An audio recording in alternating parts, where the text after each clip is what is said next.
समय था। तेज बारिश और बीच बीच में बिजली की चमक, केविन का एकांत और यह भयावह मौसम मुझ जैसे डरपोक आदमी को और डरा रहा था। थोड़ी देर बाद गाड़ी के पहियों की रफ्तार कम हुई और एक स्टेशन पर गाड़ी रुक गई। बारिश इतनी तेज थी कि मैं स्टेशन का नाम ही नहीं पढ़ पा रहा था।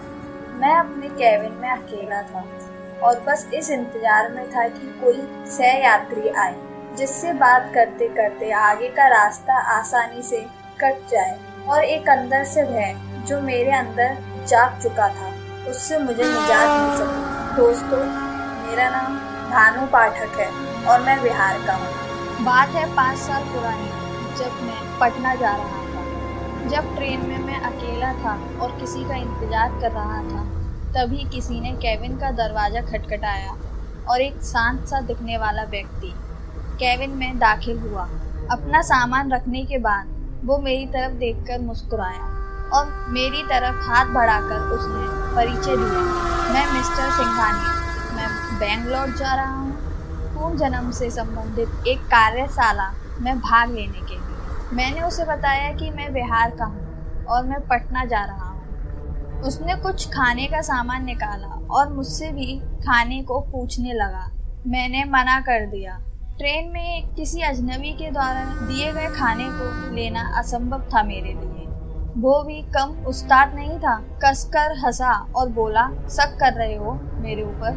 अभी तो कुछ नहीं, देखिए आगे क्या क्या होता है। उसके ये शब्द सुन के मुझे सांप सूंघ गया, पर मैंने किसी तरह अपनी घबराहट को छुपाया। कोई स्टेशन आने पर वो उतरा और ट्रेन चलने के बाद किसी दूसरे कंपार्टमेंट में चढ़कर फिर आ जाता। पूछने पर बोलता कि बीच बीच में रेलवे की नौकरी भी कर लेता हूँ।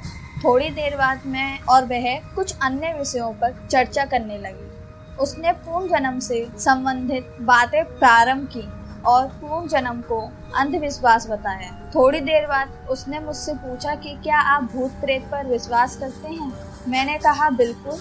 वो जोर से हंसा और बोला, ये सब बकवास है। मुझे भूतों पर विश्वास था, किंतु वो भूतों के अस्तित्व को नकारता रहा।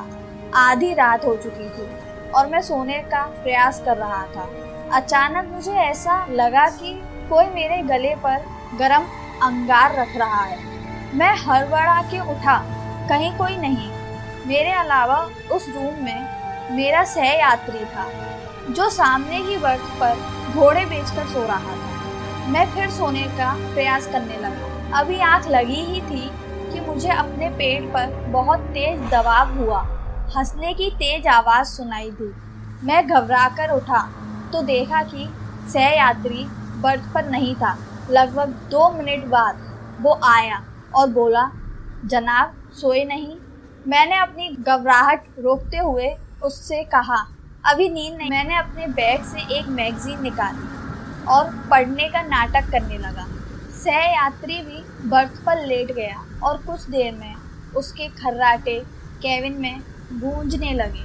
मैं भी थोड़ा निश्चित हुआ और बर्थ पर आंख बंद करके लेट गया। ट्रेन कभी धीमी होती, कभी रफ्तार पकड़ लेती, लेकिन मेरे दिल ने अब तेज रफ्तार ही पकड़ रखी थी।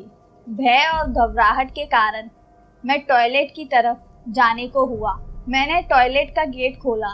वो सहयात्री मुझे अंदर दिखा। मैं चिल्लाते हुए अपनी बर्थ की तरफ भागा। मैंने देखा तो सहयात्री इत्मीनान से अपनी बर्थ पर सो रहा है। मैंने घबराहट में उसे जगाया।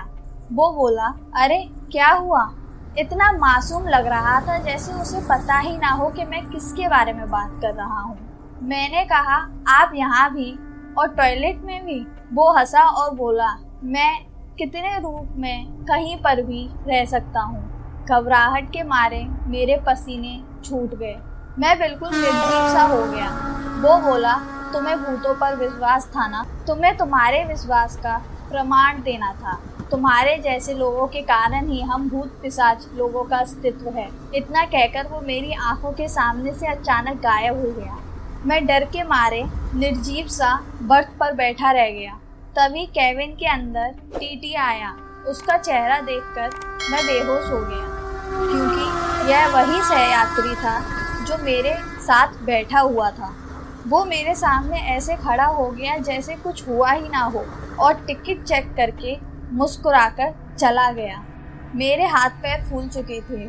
मुझे कुछ समझ नहीं आ रहा था कि कहाँ भागूं। मुझे तो ये लग रहा था मेरे केविन के चारों तरफ भूत पिशाच ही मंडरा रहे हों।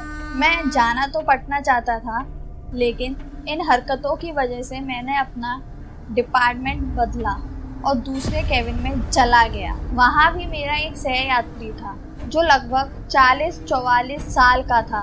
उसने जब मुझे घबराते हुए देखा तो उसने मुझसे पूछा कि क्या हुआ, इतने घबराए हुए क्यों हो।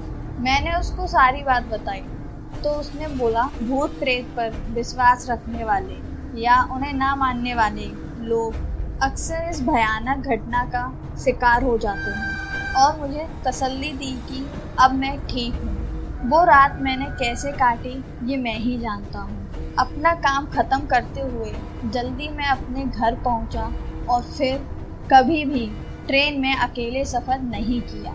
अगर ये घटना किसी और के साथ होती तो बेशक वो आज जिंदा नहीं होता।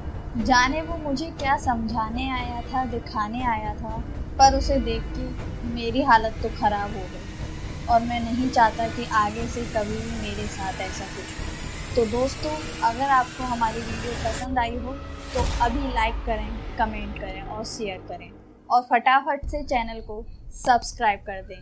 तब तक के लिए टेक केयर।